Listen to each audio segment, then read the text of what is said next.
Well, April is Sexual Assault Awareness Month, and a Newington woman is advocating for victims while fighting for justice in her own case. Our morning anchor Taylor Regan has a story. Justice relies on the endurance of a victim. Marissa Michaels is speaking publicly for the first time about the abuse she says she endured as a minor. At 15 years old, you just want to feel heard and seen. And here's this really cool adult doing that. Within 3 to 6 months, the grooming process started. She claims her former Newington High School theater advisor, Joshua Berman, sexually assaulted and exploited her for years. And to me, I felt like if I didn't do what he wanted, my entire career was gone because I was not the greatest academic student. The alleged abuse began in 2014 when Michaels was a sophomore. She joined stage crew and says Berman would often drive her home from rehearsals. One night, Michaels claims Berman held her hand and told her not to tell anyone. A couple weeks later, in the high school auditorium, he ends up kissing me. And it just totally snowballed from there. According to a police report, Michaels told detectives the abuse escalated, and Berman allegedly forced her to have sex with him in a school prop closet. And he said, if you don't do this, you'll never have a career in lighting. You'll never go to your dream college. I will not write you a recommendation. And this was just one of several alleged assaults Michaels claims happened on and off school grounds. When it comes to exploitation and trafficking, a big part of that definition that I don't think people realize is you are holding something over someone's head that has to do with financial or educational gain. And that is what Joshua Berman did with me.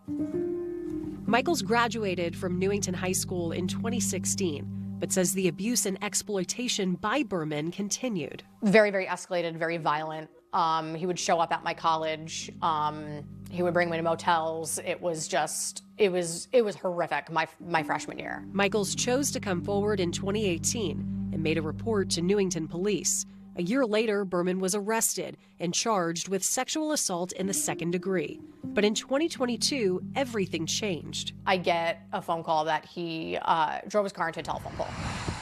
Based on circumstances surrounding Berman's death, police believe the crash was intentional, so the criminal case was dropped. Michaels then filed a civil lawsuit against the town of Newington and its Board of Education, claiming school officials failed to protect her. They need to be held accountable for what they let happen to me. At this time, the civil case is ongoing.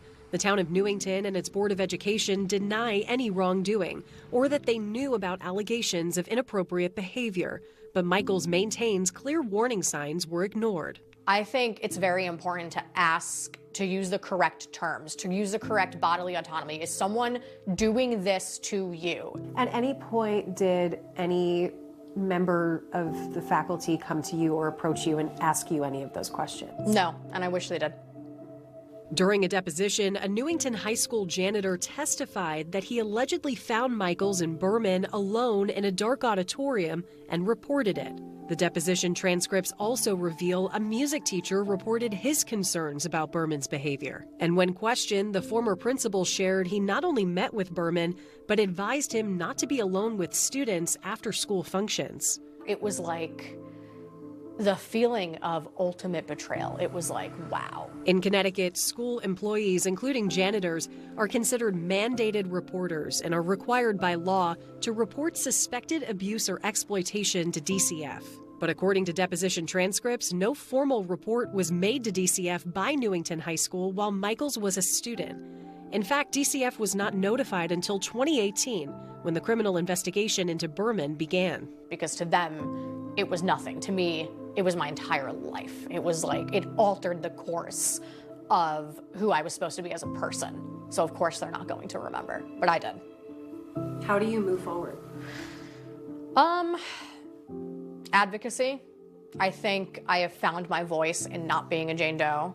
I think I move forward by trying, and I can't save the world, and I wish I could, but trying to make sure this doesn't happen to anyone else, to make sure people know the signs, to make sure that guidelines that are in place are followed. Like, it should not rely on the endurance of someone who has been wronged to get what's right. But unfortunately, that's the way it is. And my message would be, you have to be your biggest advocate. You have to fight. And is that what you would say to your younger self? I would, yeah. I would say you're worth it. Like, you're worth it. You're gonna be all right. Taylor Regan, NBC Connecticut News. And we've reached out to attorneys representing the town of Newington and its Board of Education, but have not heard back. Jury selection in Michael's civil trial is slated for the beginning of June.